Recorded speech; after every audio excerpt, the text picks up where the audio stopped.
मथुरा, वृंदावन और बरसाने की पावन भूमि के दर्शन करवाने। तो सबसे पहले हम मथुरा पहुंचे सुबह के 4 बजे और आराम करने के लिए हमने एक रूम लिया जो हमें 800 रुपये का पड़ा। और जब दिन निकला तो मथुरा की सुबह कुछ ऐसी थी।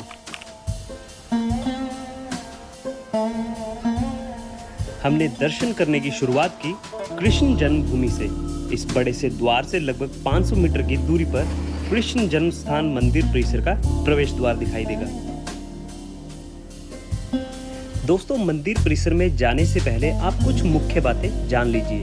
आप मोबाइल, बैग ये सब चीजें अंदर नहीं लेकर जा सकते। आपको ये सब चीजें प्रवेश द्वार के साथ में ही बना एक लॉकर फैसिलिटी में जमा करवाने पड़ेंगे, जिसका चार्जेस बहुत ही मिनिमम है।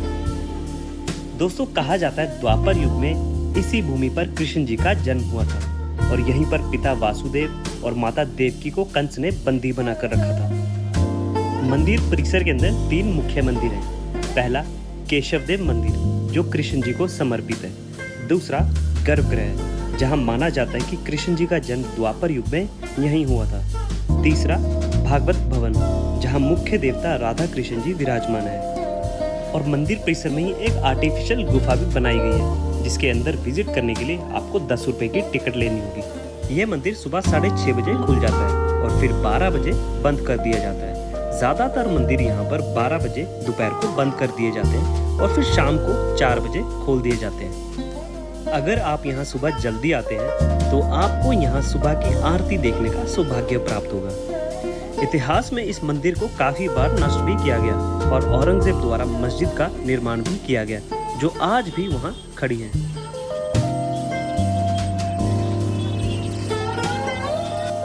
मंदिर में दर्शन करने के बाद हमने खाई यहाँ की फेमस आलू कचौड़ी जो बहुत ही स्वादिष्ट थी। जन्मभूमि के दर्शन करने के बाद हम चल पड़े द्वारकाधीश टेम्पल।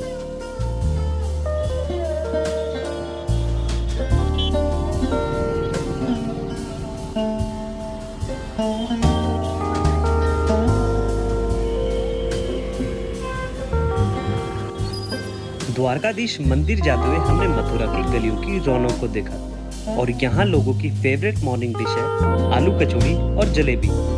इन गलियों के शोर शराबे को सुनकर एक सुकून सा महसूस हो रहा था और मानो हम बनारस में आ गए हों। हर एक मोड़ पर कचौड़ी, जलेबी, ढोकला, फाफड़ा इन सब की दुकानें थी।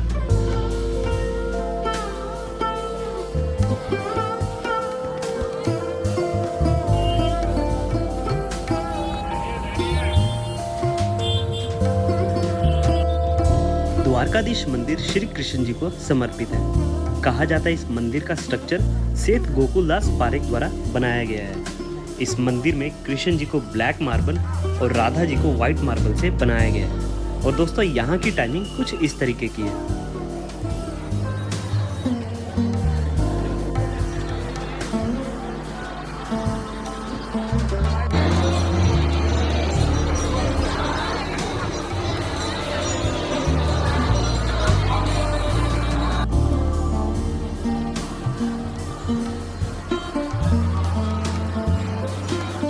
फिर मथुरा की लस्सी को पीकर हम चल पड़े विश्राम घाट पर, अपनी तीसरी जगह पर।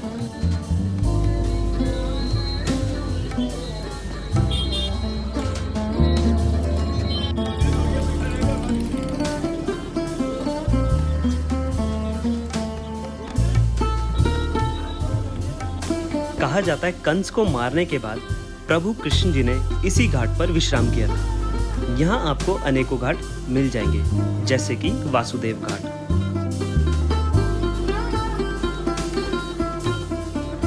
आप यहाँ बोट में बैठकर यमुना जी की सैर भी कर सकते हैं। बोट का किराया पर पर्सन 100 रुपए है।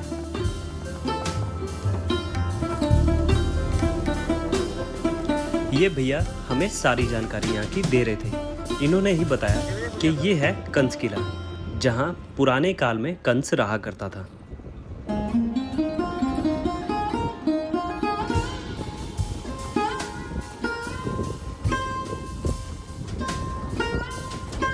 है जी।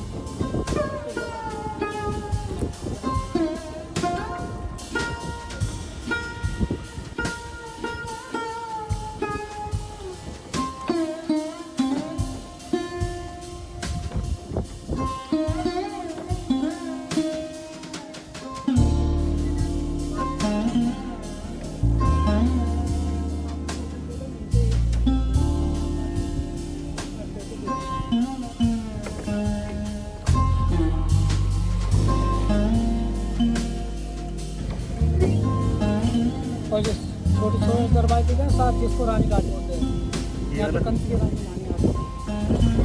अच्छा, ये वाला था।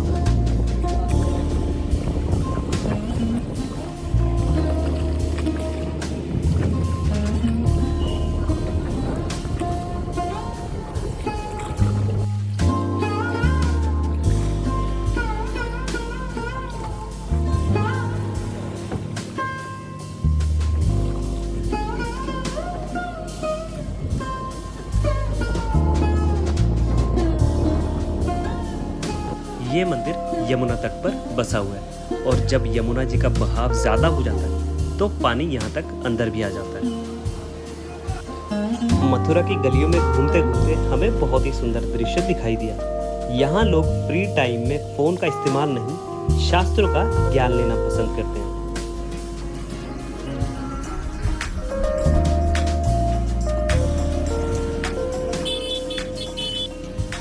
यहाँ आपको हाय, हेलो, थैंक यू जैसे शब्द नहीं सुनाई देंगे। यहाँ आपको राधे राधे और जय श्री कृष्ण सुनने को मिलेगा। फिर हम चल पड़े गिरिराज जी के दर्शन करने, लेकिन जाने से पहले हमने खाया यहाँ के बनारसी बाबू का मीठा सा पान।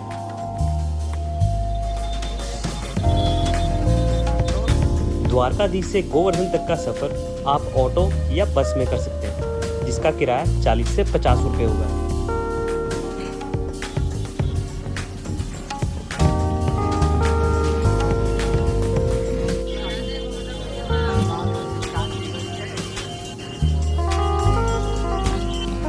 गोवर्धन पर्वत के दर्शन करने से पहले हमने मंदिर में माथा टेका, फिर हम गोवर्धन पर्वत के दर्शन करने गए। दोस्तों, गोवर्धन पर्वत को प्रभु कृष्ण जी ने अपनी एक उंगली से उठा दिया था और इंद्रदेव द्वारा करवाई गई घनघोर बारिश से वृंदावन, मथुरा, गोकुल के वासियों को बचाया था और इस तरह प्रभु श्री कृष्ण ने इंद्रदेव का अहंकार नष्ट किया था। गोवर्धन पर्वत की परिक्रमा लगभग 21 किलोमीटर की है, जो कि आप पैदल या ऑटो से भी कर सकते हैं।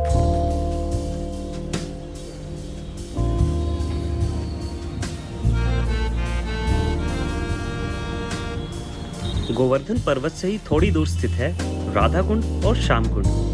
यहाँ पहुंचने के लिए आप ऑटो ले सकते हो, जिसका किराया 20 रुपए होगा। कथाओं के अनुसार श्याम कुंड को कृष्ण जी ने अपनी बांसुरी से खोद कर बनाया था। इस कुंड में स्नान करने से गौ हत्या का पाप हट जाता है और साथ में ही बना है राधा कुंड, जो कि राधा जी ने अपने कंगन से बनाया था।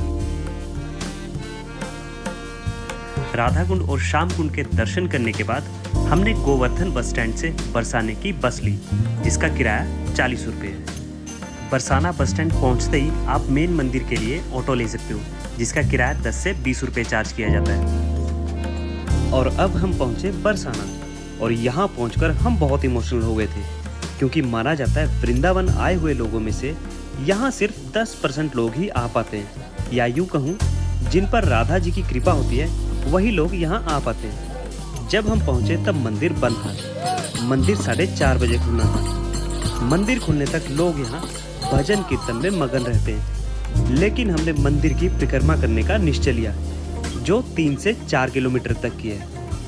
राधा जी को समर्पित इस भव्य और सुंदर मंदिर का निर्माण राजा वीर सिंह ने 1675 ईस्वी में करवाया था। बाद में स्थानीय लोगों द्वारा पत्थरों को इस मंदिर में लगवाया गया। राधा रानी का ये सुंदर और मनमोहक मंदिर करीब 250 मीटर ऊंची पहाड़ी पर बना हुआ है। गर्मी बहुत थी, तो परिक्रमा करने से पहले हमने नींबू पानी पिया।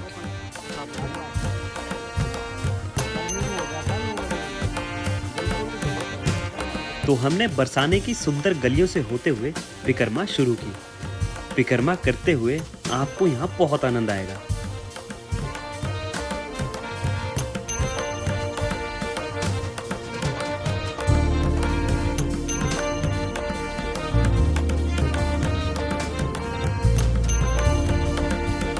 आपको परिक्रमा मार्ग पर सांक्री कोर नामक स्थान मिलेगा, जिसे संकरी गली भी कहा जाता है।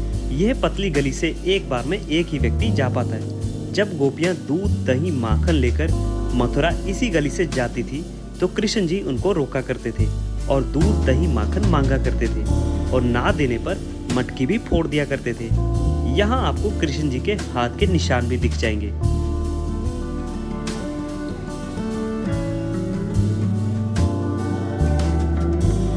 परिक्रमा मार्ग पर आगे बढ़ते हुए बहुत ही पवित्र सरोवर आता है, जिसे राधा कुंड, कृष्ण कुंड और गेवर कुंड भी कहा जाता है। कृष्ण जी ने स्वयं अपनी बांसुरी से इस कुंड का निर्माण किया था। हमने इस कुंड में स्नान किया और आगे बढ़ चले।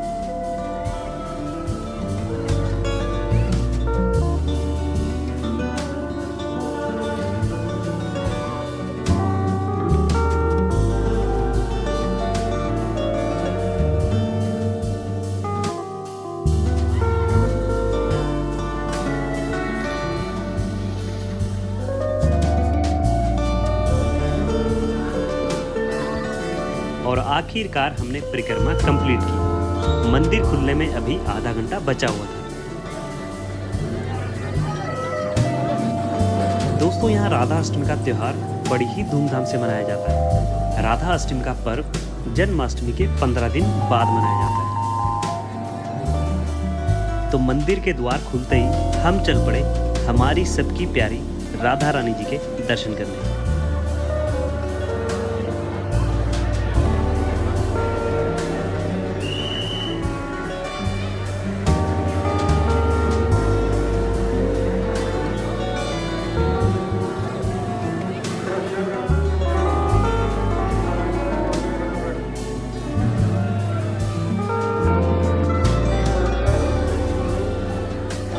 बरसाना में राधा रानी जी के दर्शन करने के बाद हमने बरसाना बस स्टैंड से डायरेक्ट वृंदावन की बस ली, जिसका किराया 60 रुपये था। हम पहुंचे रात के समय वृंदावन और अब हमें रेस्ट करके उठना था सुबह के 1 बजे।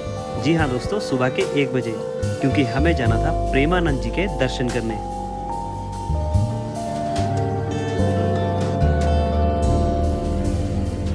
ये है दोस्तों राधा केली कुंज तक जाने का मार्ग। यहीं से रोज महाराज जी अपने निवास स्थान से राधा केली कुंज तक जाते हैं, जहां महाराज जी सत्संग सुनाते हैं। ये रात का 1 बजे का दृश्य है। यहाँ सभी लोग सड़क को फूलों से सजा देते हैं। यहाँ आपको फूल बेचने वाले भी मिल जाएंगे और फूल का डिज़ाइन बनाने वाले भी मिल जाएंगे, जो आपसे 50 से 100 रुपये का चार्ज करते हैं। यहाँ महाराज जी के सेवक रस्सी लगा देते हैं, ताकि जब स्वामी जी आए तो लोग रास्ते पर ना आए और भीड़ ना हो।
प्रेमानंद जी को देखने के बाद यहाँ आए सभी लोग बहुत खुश थे और सभी की आंखों में खुशी के आंसू थे।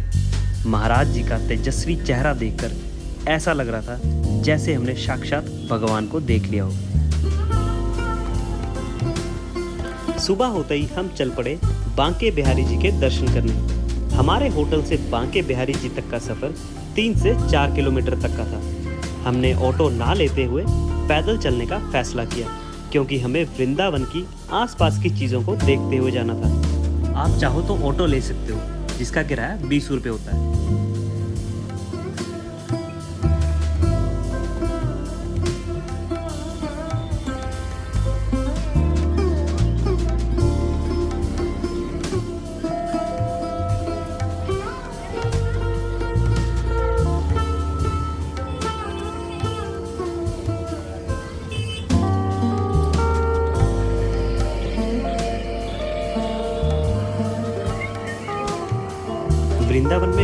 और रेस्टोरेंट्स इजीली मिल जाते हैं। एसी रूम यहाँ पे 1000 रुपये से शुरू हो जाते हैं, लेकिन अगर आप वीकेंड पर आ रहे हो तो यहाँ पर रूम का किराया बढ़ा दिया जाता है।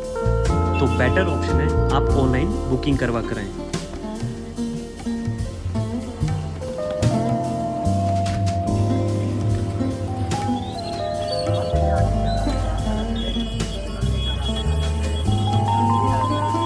वैसे तो बांके बिहारी जी का मंदिर सुबह 7:30 बजे खुलता है, लेकिन भक्तों की भीड़ सुबह 5 बजे से लगनी शुरू हो जाती है।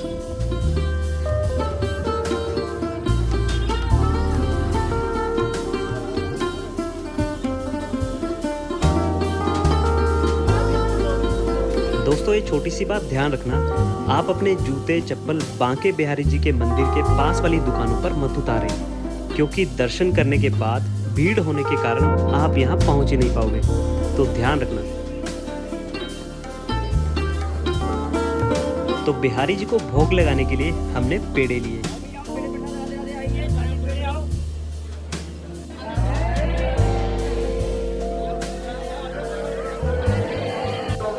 इस मंदिर में बांके बिहारी जी को राधा कृष्ण का संयुक्त रूप माना जाता है। इस मूर्ति को वृंदावन के संगीतकार और संत स्वामी हरिदास जी ने प्रकट किया था।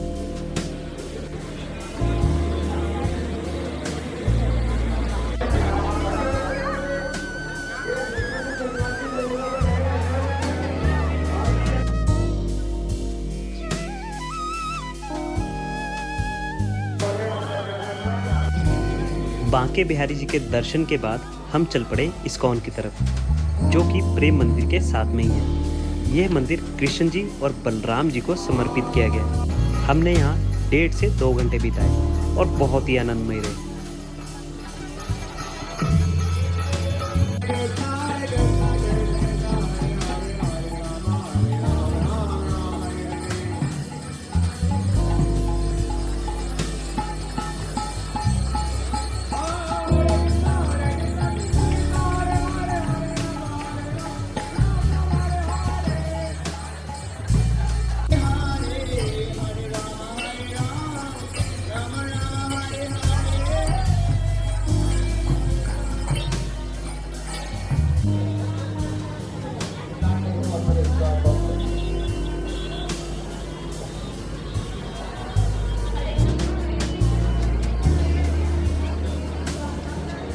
फिर हम चल पड़े प्रेम मंदिर की तरफ। प्रेम मंदिर में भी आप बैग लेकर नहीं जा सकते। बैग को सेफ रखने की फैसिलिटी यहाँ कई लोगों द्वारा दी जाती है, जो आपसे 10 से 20 रुपए चार्ज करेंगे। इस मंदिर का निर्माण जगत गुरु कृपालु महाराज जी द्वारा करवाया गया है। इस मंदिर को बनाने में इटालियन संगमरमर का इस्तेमाल किया गया है और राजस्थान और उत्तर प्रदेश के 1000 शिल्पकारों ने इस मंदिर को तैयार किया है। दोस्तों, हमें और भी बहुत जगह जाना था, लेकिन भीड़ होने के कारण और वीकेंड होने के कारण हमसे काफ़ी जगह छूट गई हैं, जो हम अपने नेक्स्ट ट्रिप पर ज़रूर कवर करेंगे।